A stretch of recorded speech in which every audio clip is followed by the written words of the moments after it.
You are watching Live OK Television. Life OK समाचारको साथमा Balvatika school Pepsicola learning made simple Jiva life to your style wellness mall a natural way to improve your health. नमस्कार, Life OK समाचारमा स्वागत छ। सुरुमा मुख्य समाचार। केपी ओलीद्वारा पद तथा गोपनीयताको शपथ ग्रहण। दीर्घकालीन रूपमा सहकार्य गर्न सहमत। प्रधानमन्त्री ओलीद्वारा शहीदहरूप्रति श्रद्धाञ्जली व्यक्त। थप 8,520 जनामा कोरोना पुष्टि। अब समाचार विस्तारमा।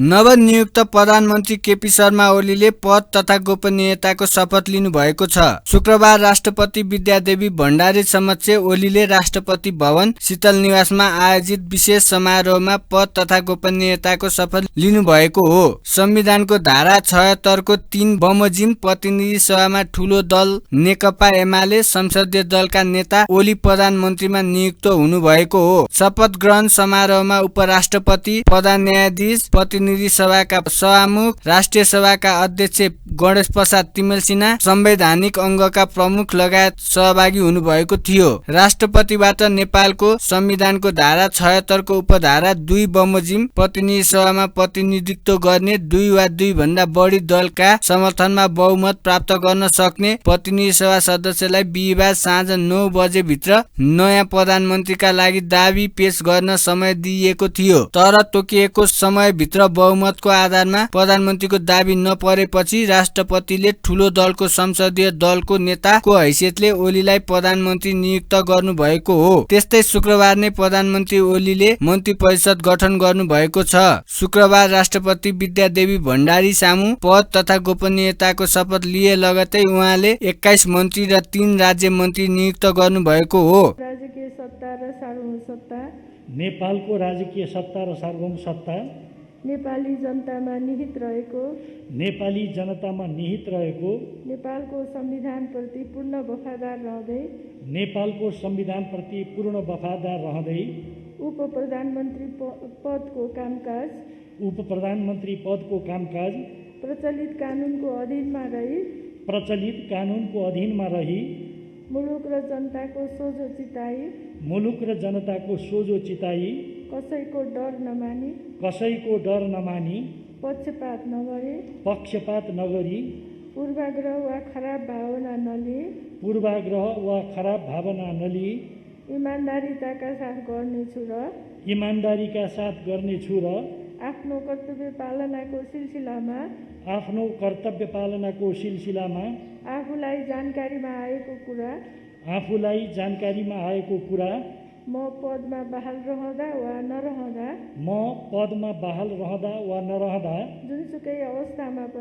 जुनसुकै अवस्थामा पनि प्रचलित कानुनको पालना गर्दा बाहेक अरू अवस्थामा कुनै किसिमबाट पनि प्रकट वा सङ्केत गर्ने छैन। अब म नवनियुक्त मान्य उप प्रधानमन्त्रीज्यूलाई आफ्नो आसनमा रही शपथ पत्रमा हस्ताक्षर गरिदिनु हुनका लागि अनुरोध गर्दछु। सत्यनिष्ठापूर्वक प्रतिज्ञा गर्छु ईश्वर, देश र जनताको नाममा शपथ लिन्छु कि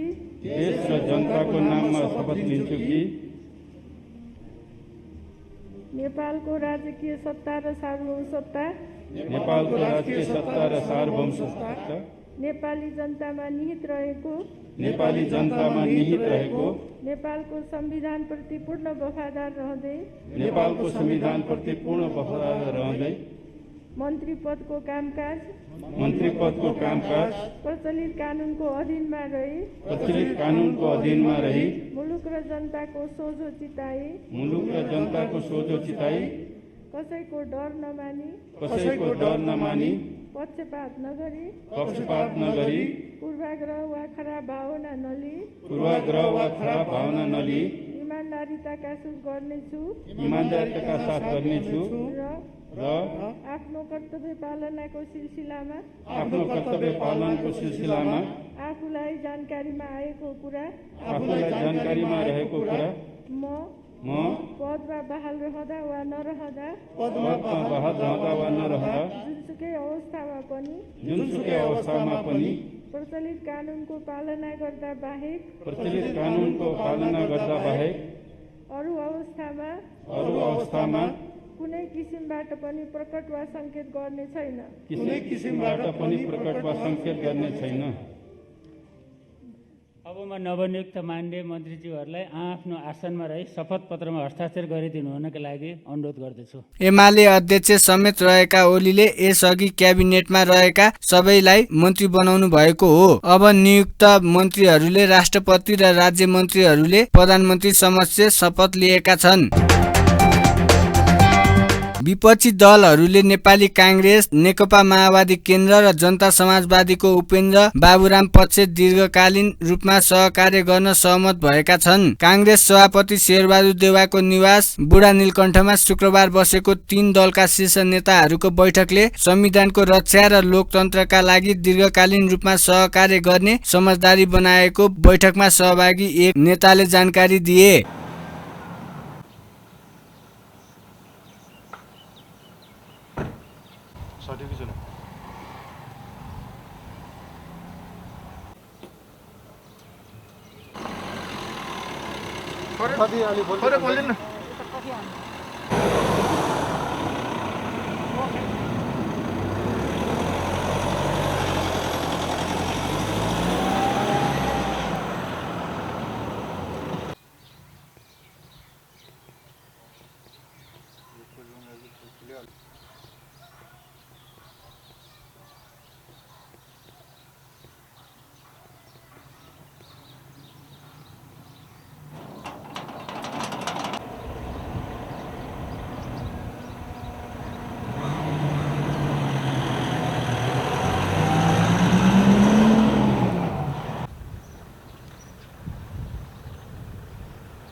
सभापति देउवा सहित कांग्रेसका नेताहरू, माओवादी केन्द्रका अध्यक्ष प्रचण्ड सहितका नेताहरू र जसपाका अध्यक्ष यादव सहितका केही नेता बैठकमा जुटेका थिए। बैठकमा गठबन्धन सरकारका लागि दाबी पेश गर्ने भनिए पनि अन्तिममा बहुमत पुर्याउन नसकेको बिहिबारको घटनाबारे समीक्षा भएको नेताहरूले जनाएका छन्। 3 दलले सरकार कोरोना संक्रमण नियन्त्रणका लागि असफल भएको ठहर गर्दै त्यसका विरुद्ध संयुक्त रूपले जनचेतना जगाउने काम गर्ने समझदारी पनि गरेका छन्। कांग्रेस, माओवादी केन्द्र र जसपा उपेन्द्र बाबुराम पक्ष मिलेर प्रधानमन्त्री केपी ओलीको विकल्पमा कांग्रेस सभापति शेरबहादुर देउवालाई अघि सार्ने सहमति गरेका थिए। उनीहरूको सहमतिमा सुरुमा साथ दिएका एमालेका खनाल नेपाल पक्षले अन्तिममा साथ छोडेपछि विपक्षी गठबन्धनले बहुमत जुटाउन सकेको थिएन। सरकारी गठबन्धन बनाउन तयार भएका 3 नेता अहिले विपक्षी गठबन्धनलाई निरन्तरता दिन तयार देखिएका छन्।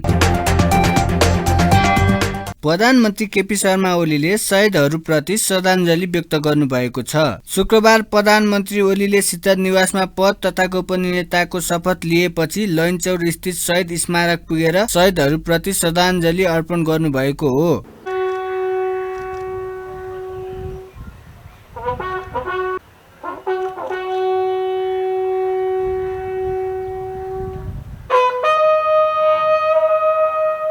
नेपालमा प्रधानमन्त्रीले शपथ लिएपछि शहीदहरूप्रति श्रद्धाञ्जली अर्पण गर्ने चलन छ।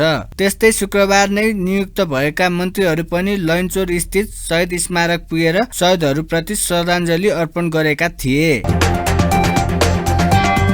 कोरोना भाइरस संक्रमणबाट एकै दिनमा 203 जनाको मृत्यु भएको छ। स्वास्थ्य तथा जनसङ्ख्या मन्त्रालयका अनुसार पछिल्लो 24 घण्टामा 203 जनाको मृत्यु भएको हो। यसैसँगै नेपालमा कोरोना संक्रमणबाट मृत्यु हुनेको संख्या 4669 पुगेको छ। पछिल्लो 24 घण्टामा 21478 नमुना परीक्षणमा 8520 जनामा संक्रमण पुष्टि भएको छ। यसैसँगै सक्रिय संक्रमितको संख्या 1,07,336 पुगेको छ। अर्थमन्त्री विष्णु पौडेलले सरकारको सम्पूर्ण सामर्थ्य कोरोना रोकथाम र न्यूनीकरणको साथै संक्रमितको प्रभावकारी उपचारमा लगाउने बताउनु भएको छ। शुक्रबार मन्त्री पदको शपथपछि सिंहदरबारमा पदभार ग्रहण गर्दै मन्त्री पौडेलले कोरोना महामारी विरुद्धको प्रयासलाई सघन र प्रभावकारी बनाउँदै लैजाने बताउनु भएको हो। उहाँले संक्रमितको उपचारमा कुनै कमी हुन नदिन सरकार गम्भीर रूपमा लागेको जानकारी दिनुभयो। त्यस्तै मन्त्री पौडेलले कोरोना महामारीबाट प्रभावित नेपालको अर्थतन्त्रलाई प्रभावकारी रूपमा अघि बढाउनु आवश्यक रहेको भन्दै आगामी बजेट अर्थतन्त्रलाई गतिशील बनाउने गरी आउने जानकारी दिनुभयो। उहाँले केपी ओली नेतृत्वको सरकार विस्थापित गर्न अनेक प्रकारको कसरत भएको भन्दै वैकल्पिक सरकार गठन गर्ने प्रयास असफल भएको धारणा राख्नुभयो। कोभिड महामारी जसले सिङ्गो विश्व समाजलाई अत्यन्तै प्रताडित गरिरहेको छ, यसका विरुद्धको हाम्रा प्रयासहरूलाई हामीले सघन बनाउनु पर्ने, प्रभावकारी बनाउनु पर्ने त्यो जिम्मेवारी हाम्रो काँधमा छ। हामीले हाम्रो सम्पूर्ण शक्ति, स्रोत, साधन र सामर्थ्यलाई परिचालित गरेर कोभिड विरुद्धको हाम्रो लडाइँलाई प्रभावकारी बनाउँछौँ। हामी त्यसमा केन्द्रित हुन्छौँ। हामीले अहिले खास गरिकन यो सङ्क्रमणको रोकथाम नियन्त्रणका लागि गर्नुपर्ने प्रयासहरू र सङ्क्रमितहरूको परीक्षण र उपचारका निम्ति गर्नुपर्ने प्रयासहरूलाई हामी प्रभावकारी रूपमा अगाडि बढाउँछौँ। पहिलो कुरा यो छ। दोस्रो कुरो, हामी यो कोभिड महामारीले प्रभावित गरेको अर्थतन्त्रलाई नयाँ ढङ्गले गति दिनुपर्ने, यी कोभिडकै बिचमा पनि हाम्रा आर्थिक क्रियाकलापहरूलाई प्रभावकारी ढङ्गले अगाडि बढाउनु पर्ने त्यो आवश्यकता छ। हामीहरू आगामी आर्थिक वर्षका लागि बजेट निर्माणको तयारीको अन्तिम चरणमा छौँ र यो कोभिड महामारीलाई सामना गर्ने र नेपाली अर्थतन्त्रलाई पुनरुत्थान गर्ने, गतिशील तुल्याउने त्यो सोचको साथमा, त्यो सङ्कल्पको साथमा बजेट तर्जुमा गर्नुपर्ने र त्यसलाई प्रभावकारी ढङ्गले कार्यान्वयन गर्दै अगाडि बढ्नुपर्ने जिम्मेवारी हाम्रो साथमा छन्, हाम्रो काँधमा छ। यो जिम्मेवारी हामी सफलतापूर्वक पुरा गर्ने हिसाबले अगाडि बढ्छौँ र हाम्रा प्रयासहरू त्यस हिसाबले केन्द्रित हुन्छन्। उहाँले नेपालमा कम्युनिस्टलाई नै असफल बनाउने प्रयास भइरहेको उल्लेख गर्नुभयो। कोभिड-19 संक्रमण रोकथामका लागि उपत्यकामा आगामी जेठ 13 गतेसम्म थप गरिएको निषेधाज्ञा जारी छ। निषेधाज्ञाका कारण काठमाडौँ उपत्यकाका सडक सवारी आगमन निकै न्यून छ। काठमाडौँ उपत्यकामा सुरक्षाकर्मी, स्वास्थ्यकर्मी, एम्बुलेन्स र जिल्ला प्रशासन कार्यालयबाट अनुमति लिएका अत्यावश्यक सवारी साधन मात्र सञ्चालन भइरहेको प्रहरीले जनाएको छ। चोक चोकमा प्रहरीले चेक जाँचलाई कडा बनाएको छ। उपत्यकाका 3 जिल्ला काठमाडौँ, ललितपुर र भक्तपुरका प्रमुख जिल्ला अधिकारी सहितको बैठकले जेठ 13 गतेसम्म निषेधाज्ञा थप गरेको शुक्रबार बिहान मात्र निषेधाज्ञाको अवज्ञा गरी चलाइएको 697 वटा सवारी साधनलाई काठमाडौँ उपत्यकाको विभिन्न स्थानमा ट्राफिक प्रहरीले होल गरेको छ।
बिना कामको घाममा किन उभिराख्नु?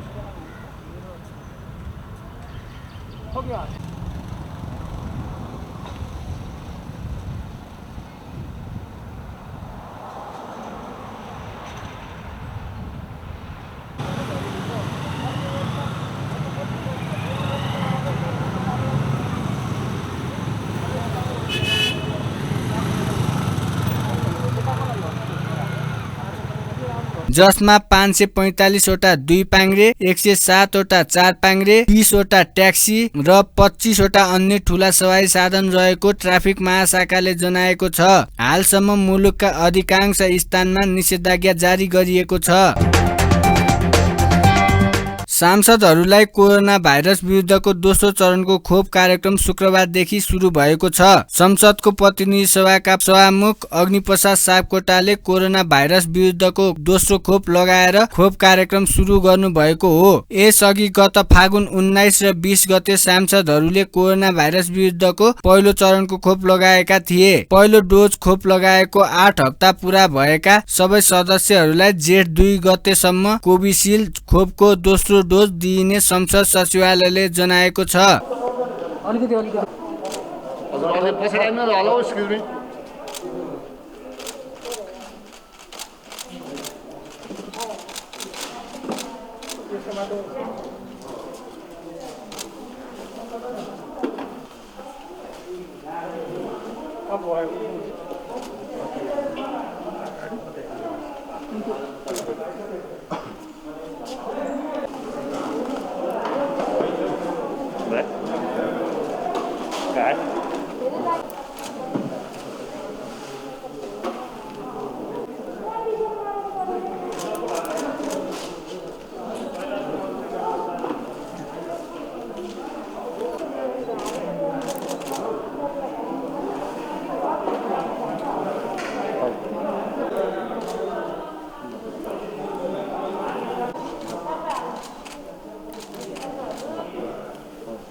Same dose, sir. 0.5 ml.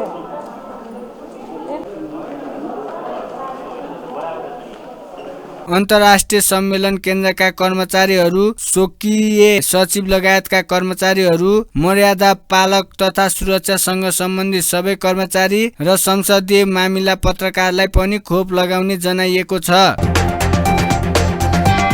मुस्लिम धर्मावलम्बीहरूको महान पर्व रमजान अर्थात् ईद उल फितर शुक्रबार मनाइएको छ। अरबी पात्रो अनुसार हरेक वर्षको 9औं महिनामा 1 महिनासम्म रोजा अर्थात् व्रत बसेर 10औं महिनाको पहिलो दिन ईद उल फितर मनाउने परम्परा छ। मुस्लिम धर्मग्रन्थ कुरान यही महिनामा लेखिएको व्रत बस्दा अल्लाहको कृतज्ञता प्राप्त हुने विश्वास छ।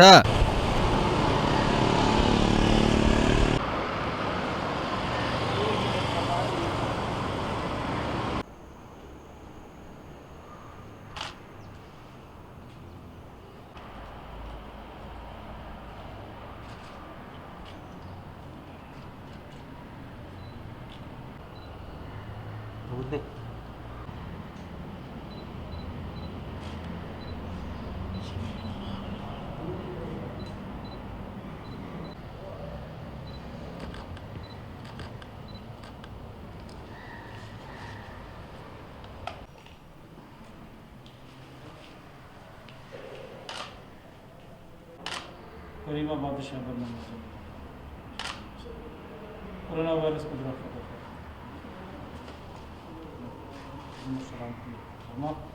मौला ताला इंसानियत की हिफाजत फरमा अगर दावतों रखनी और कबूल मनो दस्त दामाने आले रसूल आले सुबह में सेहत की जमान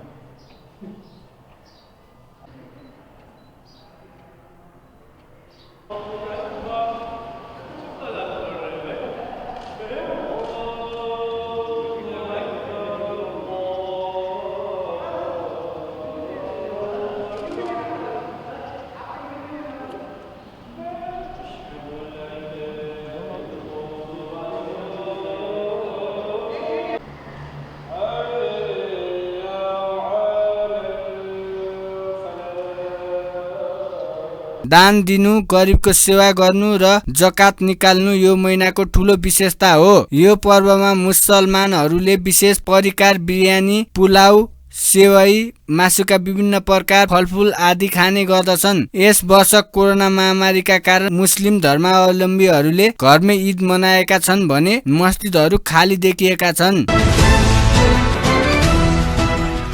नेपाल सुन चाँदी व्यवसायी महासंघका अनुसार आज सुन बिहिबारकै भाउमा कारोबार भइरहेको छ, जस अन्तर्गत सुन प्रति तोला 91,600 रुपियाँ र तेजाबी सुन प्रति तोला 91,100 रुपियाँ तोकिएको छ। शुक्रबार चाँदी भने तोलामा 5 रुपियाँले ओह्रालो लागेको छ।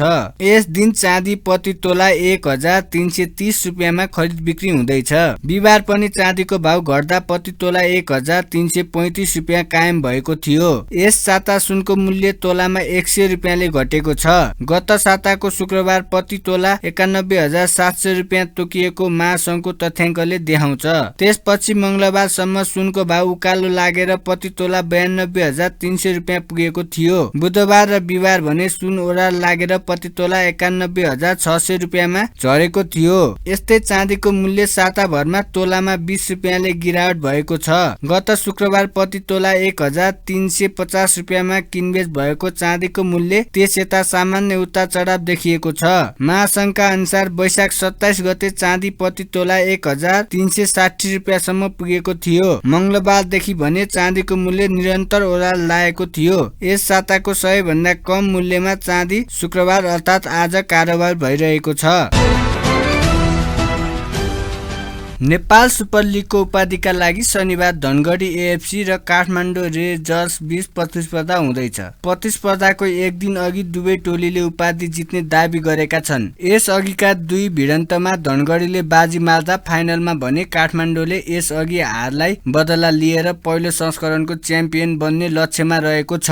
फाइनल आयोजित प्री म्याच कन्फरेन्समा धनगढी टिमका प्रशिक्षक फुजाले काठमाडौँ विरुद्धको खेलका लागि निकै उत्साहित भएको बताए। उनले आफ्नो टिमको आत्मविश्वास निकै राम्रो रहेको र फाइनलमा बाजी मार्नेमा विश्वस्त रहेको धारणा राखे। यस्तै कप्तान किरण चेम्जाङले धनगढी टिम लयमा रहेको र तेस्रो पटक यो प्रतियोगितामा भेट हुन लागेको भन्दै खेल प्रतिस्पर्धात्मक हुने र अन्तिममा धनगढीले नै जित्ने दाबी गरे। लिग चरण र क्वालिफायर्समा धनगढीले निकालेको नतिजा फाइनलमा पनि निकाल्नेमा विश्वस्त रहेको उनले बताए।